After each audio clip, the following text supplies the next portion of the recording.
गेल्या काही वर्षांपासून प्रलंबित असलेल्या व सरतेशेवटी न्यायालयाच्या आदेशानंतर घ्याव्या लागलेल्या स्थानिक स्वराज्य संस्थांच्या निवडणुकांपैकी नगर परिषद व नगरपंचायत निवडणुकांचे निकाल आज जाहीर होणार आहेत.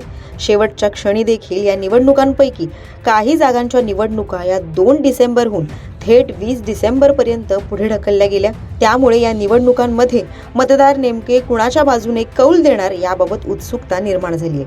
विशेष म्हणजे या निवडणुकांमध्ये राज्यात एकत्र असणाऱ्या आघाड्यांमधील काही पक्ष स्वतंत्र तर काही पक्ष आपल्याच मित्रपक्षाविरोधात लढत आहेत.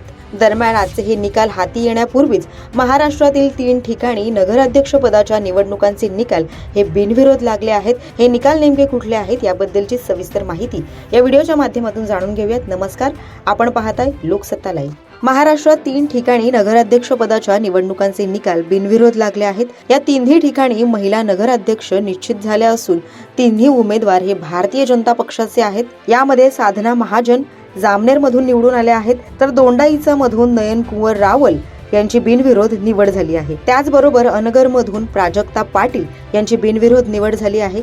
दरम्यान अनगर मधील निवडणूक बरीच चर्चेत आली होती. गेल्या काही दिवसांपासून सोलापूर जिल्ह्यातील मोहोळ तालुक्यात असलेल्या या अनगर नगरपंचायतीच्या निवडणुकीत मोठं राजकीय नाट्य पाहायला मिळालं होतं. गेल्या अनेक वर्षांपासून ग्रामपंचायत असलेल्या अनगरला यंदाच्या वर्षी नगरपंचायतीचा दर्जा मिळाला. एकूण 17 सदस्य संख्या असलेल्या या नगरपंचायतीवर अखेर भाजपचा झेंडा फडकलाय. कारण आता या नगरपंचायतीच्या नगराध्यक्षपदी प्राजक्ता पाटील यांची बिनविरोध निवड झाली आहे. प्राजक्ता पाटील या माजी आमदार राजन पाटील यांच्या सून आहेत. त्यामुळे आता राजन पाटील यांच्या समर्थकांनी अनगरमध्ये मोठा जल्लोष करण्यासही सुरुवात केली. दरम्यान नगर परिषदेतील या बिनविरोध निकालावरूनही विरोधकांनी आक्षेप घेतलाय.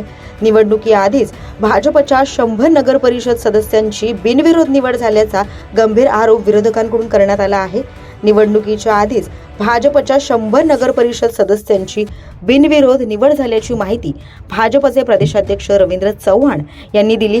अर्ज मागे घेण्याच्या शेवटच्या दिवशी अनेक उमेदवारांनी अर्ज मागे घेतल्यामुळे बरेच नगर परिषद सदस्य बिनविरोध निवडून आले.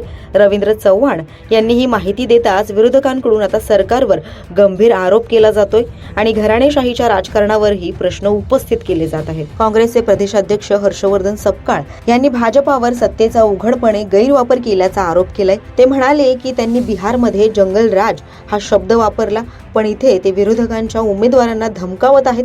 त्यांनी सर्व मर्यादा ओलांडल्या आहेत अशी टीका प्रदेशाध्यक्ष हर्षवर्धन सपकाळ यांनी केली आहे. तर शिवसेना ठाकरे गटाचे नेते अंबादास दानवे यांनी भाजपचा मित्रपक्ष असलेल्या अजित पवार यांच्या नेतृत्वाखालील राष्ट्रवादी काँग्रेसला लक्ष केलंय. उपमुख्यमंत्री अजित पवार आपल्या जाहीर भाषणातून आम्हाला मदत करा, विकास निधी देऊ असं सांगत असल्याचा आरोप करत ही सौदेबाजी असल्याचं अंबादास दानवे यांनी म्हटलंय.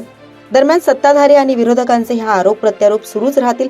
मात्र आज मतमोजणी अंती नेमकं कुणाचा पक्ष वरचढ ठरेल, कुणाचं पारडं जड असेल हे पाहणं तितकंच महत्त्वाचं ठरेल. निवडणुकी संदर्भातील अधिक अपडेट जाणून घेण्यासाठी लोकसत्ताच्या YouTube चॅनेलला सबस्क्राईब करा आणि पाहत रहा लोकसत्ता लाईव्ह.